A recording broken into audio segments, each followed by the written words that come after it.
ថ្ងៃនេះខ្ញុំមានMi Band 10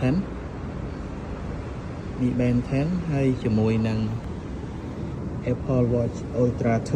2 យើងនឹងធ្វើការតេស្តទាំងអស់គ្នាថា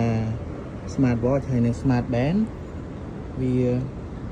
វាស់ការហាត់ប្រាណរបស់យើងនឹងត្រឹមត្រូវសក្តិប៉ុណ្ណា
បាទបន្តិចទៀតអ្នកទាំងអស់គ្នានឹង surprise ហ្មងចំពោះលទ្ធផល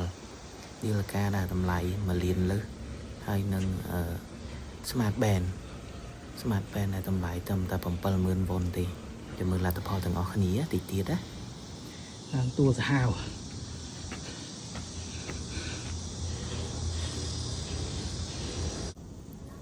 ជាលទ្ធផលរយៈពេល54នាទីយើងដើរគឺចម្ងាយបានស្មើគ្នា3គីឡូ69ដូចគ្នាហើយនេះគឺជាអ្វីនៅចុងបញ្ចប់នៃការហាត់ប្រាណមានផ្លែ peach